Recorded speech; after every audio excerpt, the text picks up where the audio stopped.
सबसे पहले तो मैं समझता हूँ कि आज तहरीके इंसाफ की जो फॉर्म 47 की लीडरशिप है उसने सुप्रीम कोर्ट में पेश ना होके, किसी सीनियर वकील ने पेश ना होके बुनियादी तौर के ऊपर तो ये चीज़ इंश्योर की है कि इमरान खान और शाह महमूद कुरैशी, एजाज चौधरी साहब, उमर चीमा साहब, महमूद रशीद साहब, डॉक्टर यासमीन राशिद और हम सारे लोग जो असल पीटीआई कॉन्स्टिट्यूट करते हैं, हम सब लोगों को सजाएं हो जाएं और ताकि ये लोग सारे जो हैं ये पार्टी पे कब्जा कर सकें। इसके अलावा कोई लॉजिक नहीं था कि आज पीटीआई का कोई वकील ही सुप्रीम कोर्ट में पेश नहीं हुआ, जिसके नतीजे में एक ऐसी तबाहकुन फैसला जो है सुप्रीम कोर्ट ने दिया है जिसने इंसाफ की धज्जियां बखेर दी। 9 मई के जो ट्रायल हो रहे हैं, जो मुकदमे हो रहे हैं, वो मिलिट्री कोर्ट्स की तर्ज के ऊपर हो रहे हैं। हम हाई कोर्ट में आए, हाई कोर्ट के जज साहब ने अभी तक वो फैसला ही नहीं लिख पा रहे। कम अज़ कम को 3 हफ्ते हो गए हैं, पहले तो केस ही नहीं लगते हाई कोर्ट में। आप देखें गुजरांवाला के जो अपील है वो 1.5 साल से हाई कोर्ट में पेंडिंग है, केस ही नहीं लग रहा। मसला ये है कि इस वक्त पाकिस्तान की जो अदलिया है वो 26वीं तरमीम की यरगमाल बन चुकी है। यहाँ पे जो जजेस के साथ हुआ, एंटी टेररिज्म के जजेस को मैं ब्लेम नहीं करता, जो उन बेचारों के साथ हुआ, जिस तरीके से एक जज ने फैसला दिया, जमानत दी, उसकी गाड़ी को अगले दिन जो है वो एक्सीडेंट हुआ, वो नहर में बेचारा जाके गिर गया। उसके नतीजे में पाकिस्तान का अदालती बहरान जो है वो तो बहुत बढ़ चुका है और इस वक्त मिलिट्री कोर्ट्स में और पाकिस्तान की सिविल अदालतों में बहुत कम फर्क रह गया। अब हमें जो वहाँ पे फेयर ट्रायल है वो नहीं मिल रहा। एक ही मुकदमा है इस वक्त पूरे पंजाब में, जो मुकदमे हैं उनका हम सामना कर रहे हैं। एक अदालत से निकलते हैं दूसरी अदालत। आज हम लाहौर में यहाँ पे अपने अपीलों में पेश हुए हुए हैं, फिर फैसलाबाद में हो जाएं, फिर मुल्तान में हो जाएं, फिर लाहौर। एक ही मुकदमे में आप 40-40 केस हो गए हुए हैं और कोई इसका सर है ना पैर है। और मुझे बहुत मायूसी है इस बात की कि पीटीआई की लीडरशिप ने जिस तरह से मौजूदा जो क़यादत है, आज वकील पेश ना करके सुप्रीम कोर्ट में एक और बहुत नुकसान किया। पहले इन्होंने इमरान खान की मुलाकातें बंद करवाईं, फिर उनका ट्विटर बंद करवाया और अब आज उन्होंने इंश्योर कर दिया कि 9 मई के केसों में अगर 4 महीनों में फैसले होने हैं तो सबको पता है इसमें कन्विक्शंस होनी है, क्योंकि आपका कोई रूल ऑफ लॉ तो चल ही नहीं रहा, ना आपके केस चल रहा, आपको ना चार्ज का पता है, ना आपको पता है कि आपके खिलाफ गवाही क्या है, ना आपको पता है कि आपके खिलाफ एविडेंस क्या है और केस चली जा रहे हैं। ना आप हाई कोर्ट में आप आते हैं, हाई कोर्ट में केस ही नहीं लगता। हाई कोर्ट कहती है कि हमारे पास टाइम ही नहीं है, 60 जजेस बैठे हुए हैं, टाइम है नहीं है। तो मुझे बताएं इसमें क्या होगा। सो ये एक मिली भगत है मैं समझता हूँ, जिसके नतीजे में बड़ा अनफॉर्चुनेट है। और मैं तो खैर इसको चैलेंज करूँगा और सुप्रीम कोर्ट में हम जाएंगे कि ये आपने जो फैसला किया है ये बिल्कुल गलत है और इसके नतीजे में मिलिट्री कोर्ट्स में और अमूमी सिविल कोर्ट्स जो टेररिज्म की कोर्ट्स में कोई फ़र्क नहीं रह जाएगा। पाकिस्तान इस वक्त एक दोराहे के ऊपर है, जहाँ पे आप देख रहे हैं कि पाकिस्तान में सिक्योरिटी सिचुएशन जो है वो बहुत ज़्यादा ख़राब है। बलूचिस्तान में, खैबर पख्तूनख्वा में और हमारे यहाँ इंसदाद दहशतगर्दी की अदालतों को सिर्फ जो सिविलियंस के ख़िलाफ़ केसेस हैं, अपने पॉलिटिकल केसेस हैं, सियासी केसेस हैं, उनके अंदर लगा दिया गया है। इससे आप संजीदगी का अंदाज़ा लगा लें कि हमारी हुकूमत का सिक्योरिटी सिचुएशन के ऊपर और टेररिज्म के ऊपर जो है वो सिचुएशन उनकी है क्या और वो कैसे इनकी जो है वो डील करते हैं। तो इंशाल्लाह हम इस केस को, जो आज की डायरेक्शन है सुप्रीम कोर्ट की, उसको भी मैं अपने और इसमें वापस लिया जाए और एंटी टेररिज्म के जो कोर्ट्स हैं उनको आज़ादाना, पहले तो आज़ाद तो करें, जब आज़ाद ही नहीं है तो फिर उसके बाद चाहे केसेस मिलिट्री कोर्ट्स में चलाने हैं, इधर चलाने हैं, वो एक बराबर है।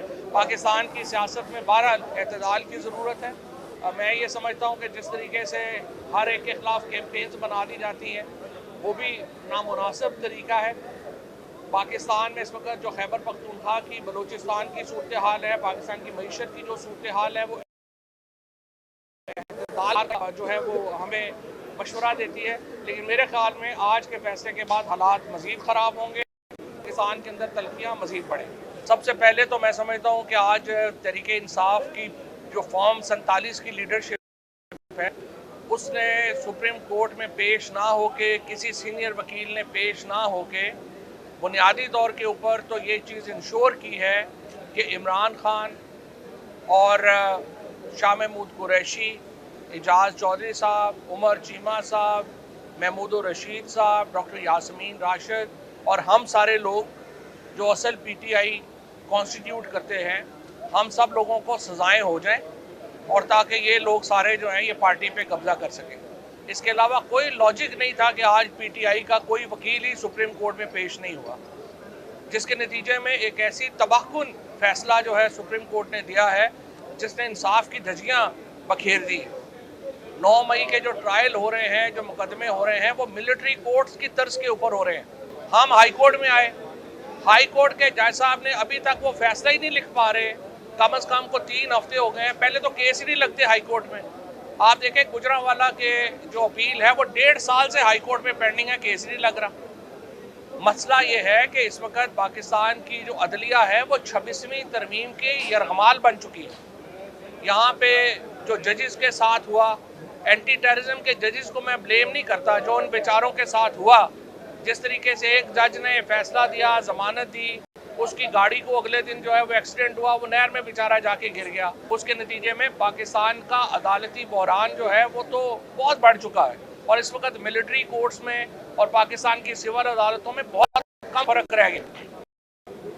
अब हमें जो वहाँ पे फेयर ट्रायल है वो नहीं मिल रहा। एक ही मुकदमा है इस वक्त पूरे पंजाब में, जो मुकदमे हैं उनका हम सामना कर रहे हैं। एक अदालत से निकलते हैं दूसरी अदालत। आज हम लाहौर में यहाँ पे अपने अपीलों में पेश हुए हैं, फिर फैसलाबाद में हो जाएं, फिर मुल्तान में हो जाएं, फिर लाहौर। एक ही मुकदमे में आप 40-40 केस हो गए हुए हैं और कोई इसका सर है ना पैर है। और मुझे बहुत मायूसी है इस बात की कि पीटीआई की लीडरशिप ने जिस तरह से मौजूदा जो क़यादत है, आज वकील पेश ना करके सुप्रीम कोर्ट में एक और बहुत नुकसान किया। पहले इन्होंने इमरान खान की मुलाकातें बंद करवाईं, फिर उनका ट्विटर बंद करवाया और अब आज उन्होंने इंश्योर कर दिया कि 9 मई के केसों में अगर 4 महीनों में फैसले होने हैं तो सबको पता है इसमें कन्विक्शंस होनी है, क्योंकि आपका कोई रूल ऑफ लॉ तो चल ही नहीं रहा, ना आपके केस चल रहा, आपको ना चार्ज का पता है, ना आपको पता है कि आपके खिलाफ गवाही क्या है, ना आपको पता है कि आपके खिलाफ एविडेंस क्या है और केस चली जा रहे हैं। ना आप हाई कोर्ट में आप आते हैं, हाई कोर्ट में केस ही नहीं लगता। हाई कोर्ट कहती है कि हमारे पास टाइम ही नहीं है, 60 जजेस बैठे हुए हैं, टाइम है नहीं है। तो मुझे बताएं इसमें क्या होगा। सो ये एक मिली भगत है मैं समझता हूँ, जिसके नतीजे में बड़ा अनफॉर्चुनेट है। और मैं तो खैर इसको चैलेंज करूँगा और सुप्रीम कोर्ट में हम जाएंगे कि ये आपने जो फैसला किया है ये बिल्कुल गलत है और इसके नतीजे में मिलिट्री कोर्ट्स में और अमूमी सिविल कोर्ट्स जो टेररिज्म की कोर्ट्स में कोई फ़र्क नहीं रह जाएगा। पाकिस्तान इस वक्त एक दोराहे के ऊपर है जहाँ पे आप देख रहे हैं कि पाकिस्तान में सिक्योरिटी सिचुएशन जो है वो बहुत ज़्यादा ख़राब है। बलूचिस्तान में, खैबर पख्तूनख्वा में और हमारे यहाँ इंसदाद दहशतगर्दी की अदालतों को सिर्फ जो सिविलियंस के ख़िलाफ़ केसेस हैं, अपने पॉलिटिकल केसेस हैं, सियासी केसेस हैं, उनके अंदर लगा दिया गया है। इससे आप संजीदगी का अंदाज़ा लगा लें कि हमारी हुकूमत का सिक्योरिटी सिचुएशन के ऊपर और टेररिज्म के ऊपर जो है वो सिचुएशन उनकी है क्या और वो कैसे इनकी जो है वो डील करते हैं। तो इंशाल्लाह हम इस केस को, जो आज की डायरेक्शन है सुप्रीम कोर्ट की, उसको भी मैं अपने और इसमें वापस लिया जाए और एंटी टेररिज्म के जो कोर्ट्स हैं उनको आज़ादाना, पहले तो आज़ाद तो करें, जब आज़ाद ही नहीं है तो फिर उसके बाद चाहे केसेस मिलिट्री कोर्ट्स में चलाने हैं, इधर चलाने हैं, वो एक बराबर है। पाकिस्तान की सियासत में बहरहाल एतदाल की ज़रूरत है।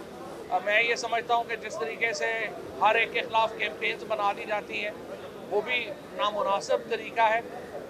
पाकिस्तान में इस वक्त जो खैबर पख्तूनख्वा की, बलूचिस्तान की सूरत हाल है, पाकिस्तान की मईशत की जो सूरत हाल है वो जो है वो हमें मशवरा देती है। लेकिन मेरे ख्याल में आज के फैसले के बाद हालात मज़ीद ख़राब होंगे, पाकिस्तान के अंदर तलखियाँ मज़ीद बढ़ेंगी।